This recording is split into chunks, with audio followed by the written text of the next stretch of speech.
मेरा साथ रह के आज के एपिसोड में हम देखेंगे जहां पूरे परिवार वाले डिज़ाइन देखकर बहुत खुश हो जाते हैं। राधिका नाम की लड़की ने वो डिज़ाइन भेजा हुआ होता है। गोपिका सोचती है कि ये राधिका कौन है। तभी बा आती है और गोपिका से कहती है कि राधिका तुम हो। तुम्हें तो कहा था कि गोपिका कान्हा जी की भक्त हो सकती है लेकिन कान्हा जी के साथ नहीं खड़ी हो सकती।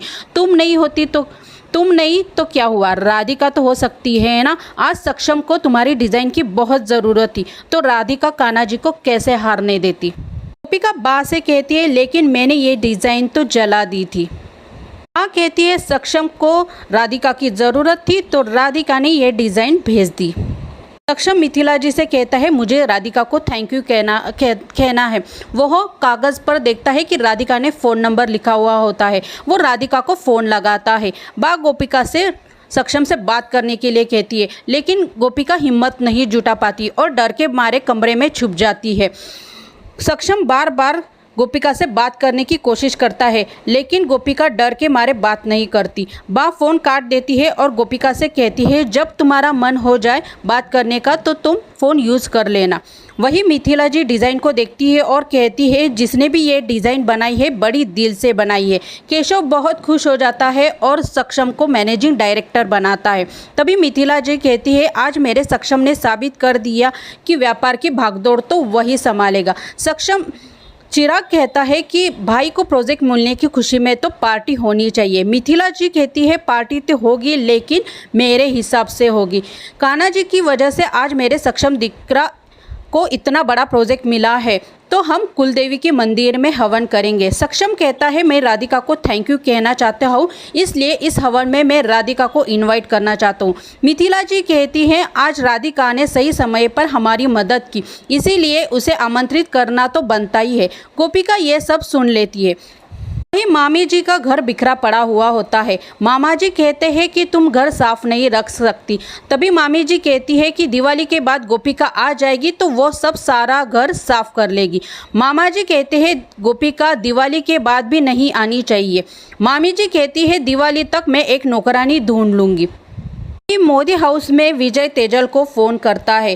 तेजल विजय से कहती है कि मैं बहुत खुश हूँ कि तुमने मुझे फ़ोन किया। विजय तेजल से कहता है तुम कहाँ हो। तभी तेजल विजय को बताती है कि माँ ने भाई के प्रोजेक्ट मिलने की खुशी में कुलदेवी के मंदिर में हवन रखा है। तभी गोपिका वहाँ पे आ जाती है और तेजल से कहती है कि मुझे सक्षम जी को बधाई देनी है तो बधाई को इंग्लिश में क्या कहते हैं। तेजल कहता है भाभी आप गवार तो गवार ही रहोगी।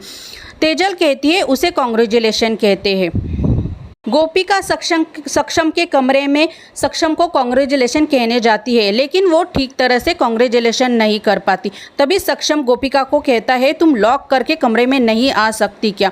गोपिका कौन कहती है लेकिन उसे कॉन्ग्रेचुलेशन नहीं कहना आता।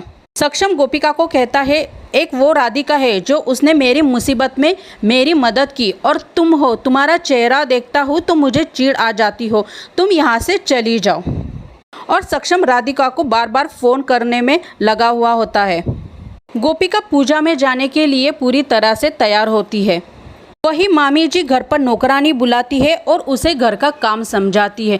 नौकरानी घर का काम करने के लिए 6000 बताती है। तभी मामी जी कहती है ये तो 1000 रुपये का भी काम नहीं है। तभी नौकरानी कहती है अगर आपको मुफ्त में काम करने वाली चाहिए तो आप एक बहू लेके आना।